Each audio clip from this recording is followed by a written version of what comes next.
the portrait of a lady written by Khushwant Singh. Here you can see two types of families. One is nuclear family and another one joint family. In joint family, you can find the grandparents also.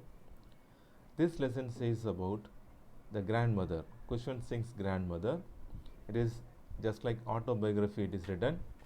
My grandmother, like everybody's grandmother, was an old woman. She had been old and wrinkled for the 20 years that I had known her. People said that she had once been young and pretty and had even had a husband. But that was hard to believe. My grandfather's portrait hung above the mantelpiece in the drawing room. He wore a big turban and loose fitting clothes. His long, white beard covered the best part of his chest, and he looked at least 100 years old. Here, the writer uses the style of a small boy, just like he imagined himself as a very young boy, and he used that style.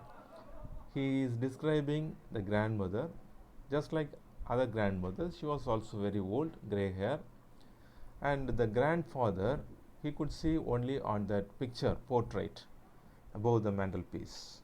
So we can find above the fireplace, that is called the mantelpiece, and there he can find grandfather's portrait.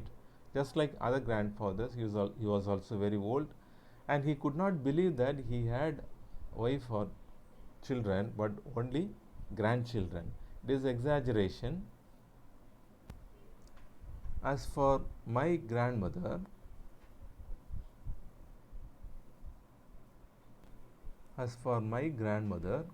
being young and pretty, the thought was almost revolting. She often told us of the games she used to play as a child that seemed quite absurd and undignified on her part, and we treated it like the fables of the prophets she used to tell us. So, when she was narrating her childhood stories, the children could not believe, the grandchildren could not believe, as if it was the fables, because it was very absurd. That means illogical, very difficult to believe. So they thought that she used to say so many fables of stories of prophets, and just like that, the her childhood sports and games also fables for. She had always been short and fat and slightly bent, just like other old people. She is also very short and fat and slightly bent. Her face was a crisscross of wrinkles running from everywhere to everywhere. So, you know, wrinkles. In the old people's face, you can find wrinkles. You can imagine the face of Mother Teresa, and so many wrinkles appear on her face. No, we were certain she had always been as we had known her, old, so terribly old that she could not have grown older, and had stayed at the same age for 20 years. For the past 20 years, she remained same. So that means that is the upper limit of old age. So she remained same for past 20 years. She could never have been pretty, but she was always beautiful. She was very old, so people may not say she is pretty, but for him she was always beautiful. She hobbled about the house in spotless white, with one hand resting on her waist to balance her stoop, and the other telling the beads of her rosary. So she hobbled about. She was walking here and there. The old people's walk, unsteady walk, that is called hobbled. She hobbled about the house in spotless white, always wearing the white sari, with one hand resting on her waist to balance her stoop. Stoop also denoting bending forward, and the other telling the beads of her rosary. And with one hand she is supporting her waist, and with another hand she was keeping the beads of her rosary. Rosary, while praying, the old people, or while praying, they use a type of chain with the beads, that is called the rosary.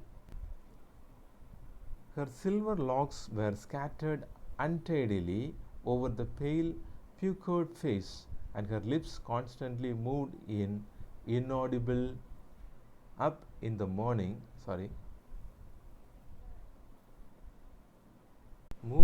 an inaudible prayer. Yes, she was beautiful.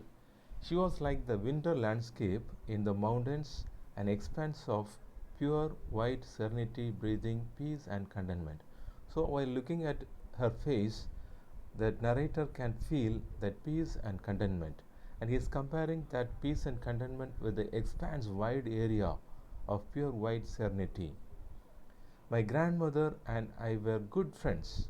My parents left me with her when they went to live in the city, and we were constantly together. And the parents, for the survival, they left for the city, and he was staying with the grandmother. She used to wake me up in the morning and get me ready for school. She said her morning prayer in a monotonous sing song while she bathed and dressed me in the hope that I would listen and get to know it by heart. So every day it was the monotonous act of singing that prayer song while bathing and dressing him up with the hope that he would listen and get to know it by heart. So, but he never, he listened, he loved her voice, but never bothered to learn it. Then she would fetch my wooden slate while she had already washed and plastered with yellow chalk, a tiny earthen ink pot, and a red pen, tie them all in a bundle, and hand it to me. After breakfast, a thick stale chapati with a little butter and sugar spread on it. We went to school. She carried several stale chapatis with her for the village dogs. So after breakfast, everything ready, the slate was ready, and along with the bundle, they were going to the school. While going, she always takes a bundle of chapati also, stale chapati also with her for the village dogs.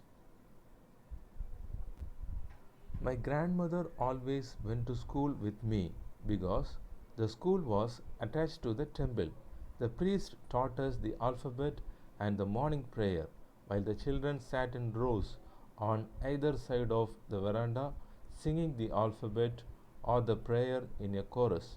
My grandmother sat inside reading the scriptures.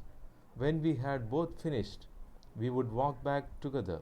This time, the village dogs would meet us at the temple door. They followed us to our home, growling and fighting with each other for the chapati we threw to them. So, it is a everyday act. His grandmother always went to school with him because the school was attached to the temple.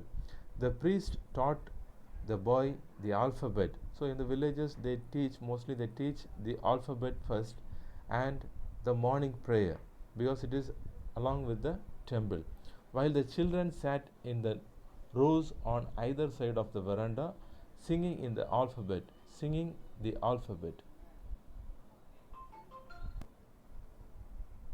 On either side of the veranda, singing the alphabet or the prayer in a chorus. My grandmother sat inside reading the scriptures. At the same time, the grandmother goes to the temple and sitting inside and reading the scriptures quietly. When we had both finished, we would walk back together. The time the village dogs would meet us at the temple door. The village dogs may be waiting for these two people at the temple door. They followed us to our home, growling and fighting with each other for the chapati we threw to them. So it is an everyday act. She was throwing chapati at them and they were eating. So it may be a kind of escaping from the dogs, or she is very kind towards the dogs. When my parents were comfortably settled in the city, they sent for us. That was a turning point in our friendship. Although we shared the same room, my grandmother no longer came to school with me.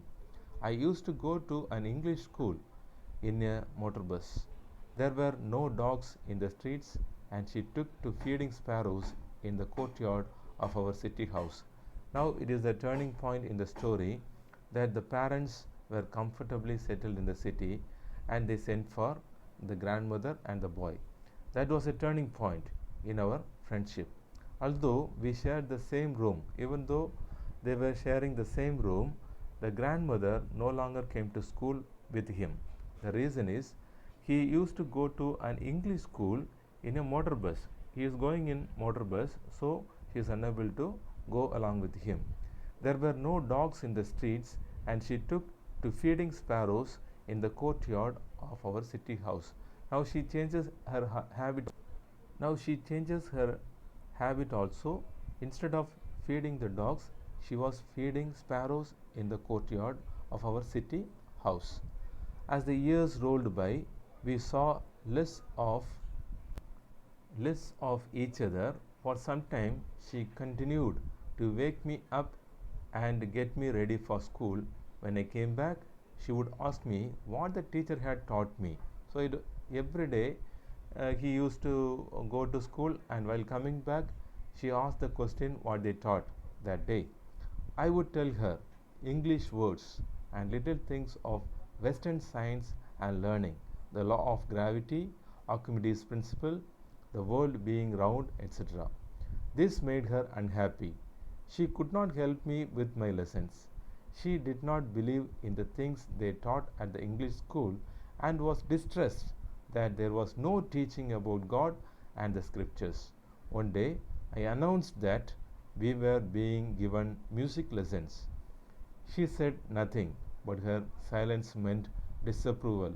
She rarely talked to me after that. So, whenever she asked what he learned in school, he used to say about English words and the law of gravity, science, learning, Archimedes' principle, etc., etc., which she could not understand. And another thing is, she wondered why these people are not teaching the scriptures in the schools. So she got distressed. One fine day, when he said that he joined music class, she got distressed, and her silence meant disapproval. But she did not say anything. She rarely talked to him after that.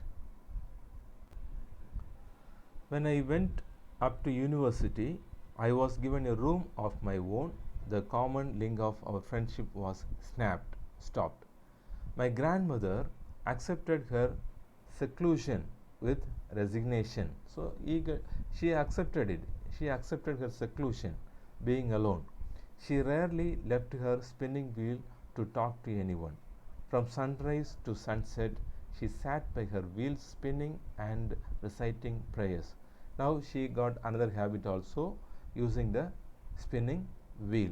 And while spinning the wheel, she used to recite the prayers. Only in the afternoon she relaxed for a while to feed the sparrows. So only in the evening time, her very good time or happy time for her, relaxed at that moment by feeding the sparrows. While she sat in the veranda breaking the bread into little bits, hundreds of little birds collected round her, creating a veritable bedlam of chirruping. So she can hear. Only in the afternoon she relaxed for a while to feed the sparrows.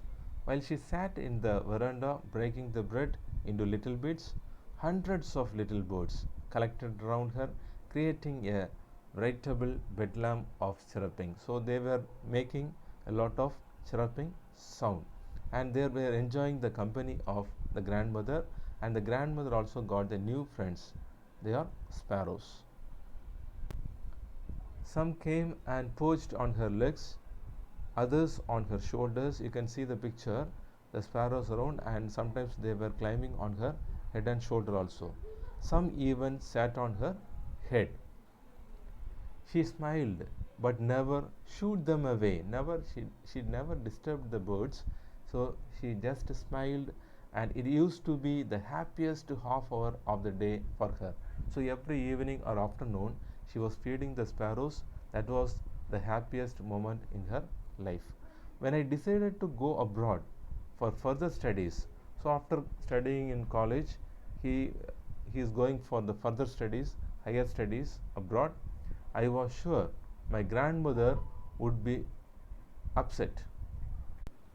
When I decided to go abroad for further studies, I was sure my grandmother would be upset. I would be away for 5 years, and at her age, one could never tell. But my grandmother could. She was not even sentimental. She came to leave me at the railway station but did not talk or show any emotions. Her lips moved in prayer, her mind was lost in prayer, her fingers were busy telling the beads of her rosary.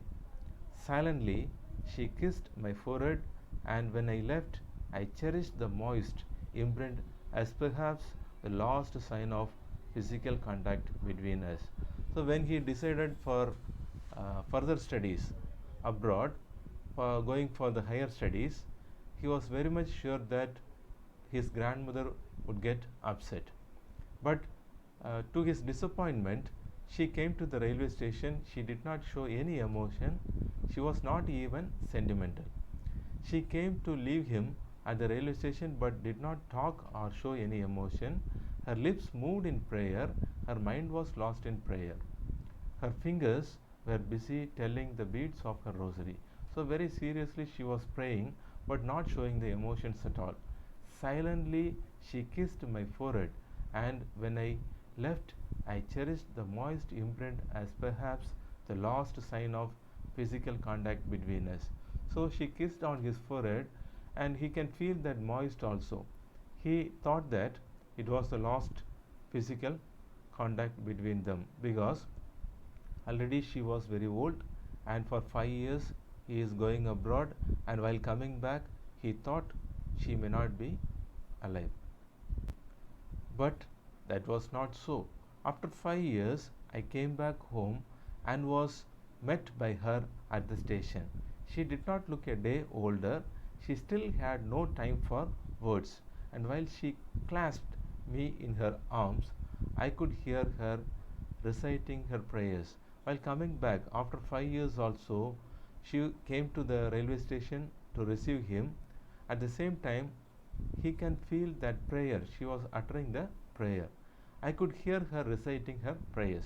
Even on the first day of my arrival, her happiest moments were with her sparrows, whom she fed longer and with frivolous rebukes. And she was feeding the sparrows on that day also, and it was making some some disturbing sounds, and that was very chilly. Even on the first day of my arrival, her happiest moments were with her sparrows, whom she fed longer and with frivolous rebukes. So she was making some chilly sound and rebuking, making sound.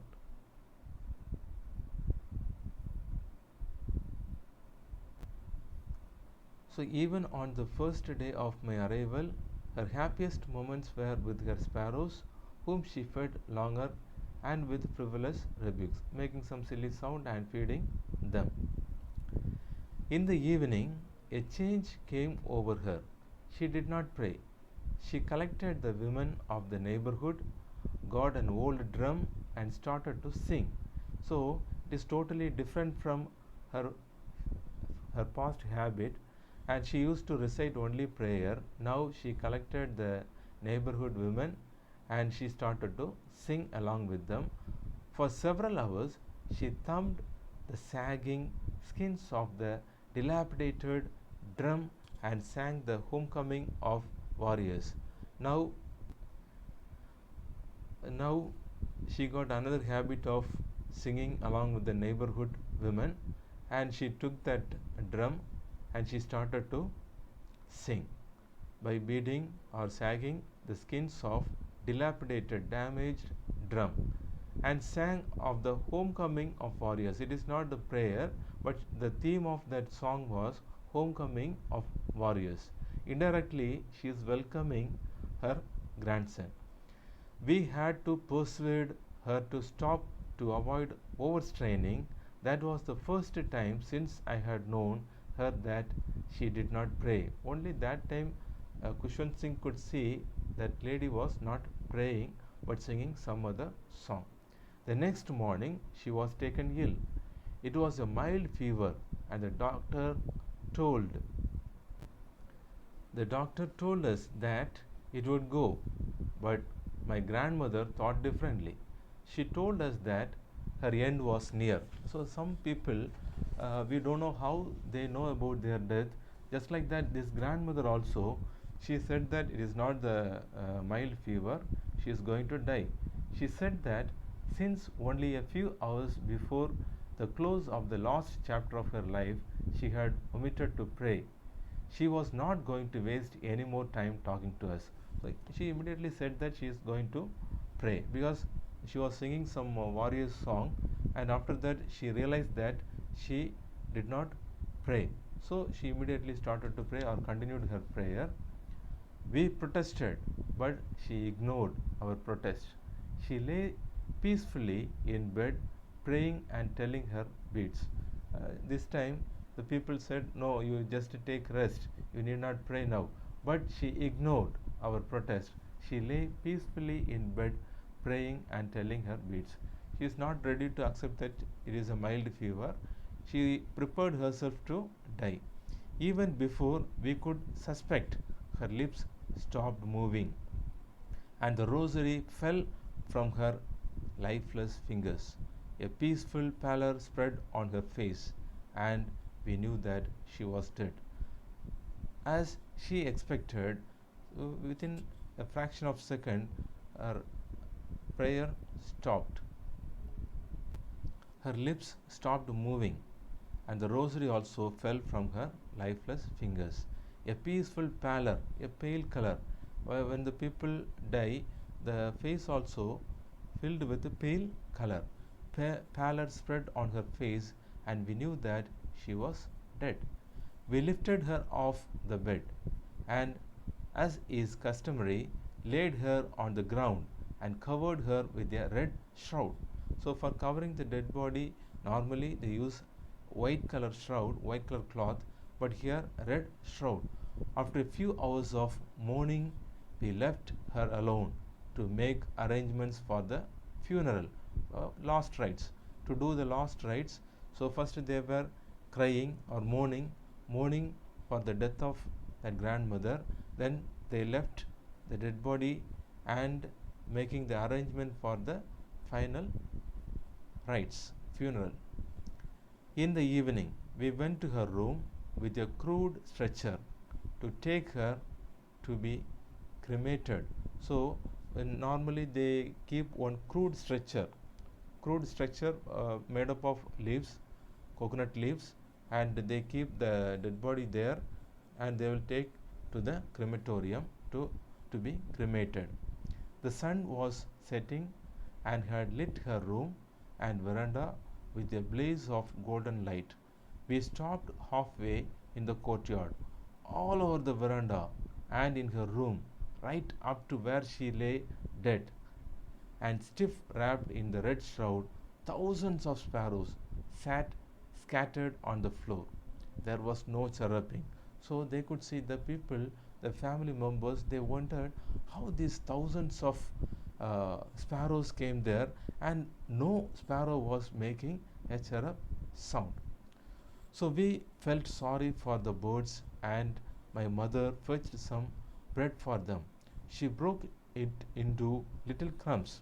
So immediately, Kushwant Singh's mother went to kitchen and took bread and breaking it into small pieces, just like how the grandmother was breaking it, and threw it to the birds.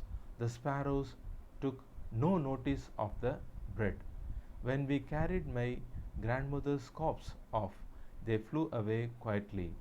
Next morning, the sweeper swept the breadcrumbs into the dustbin.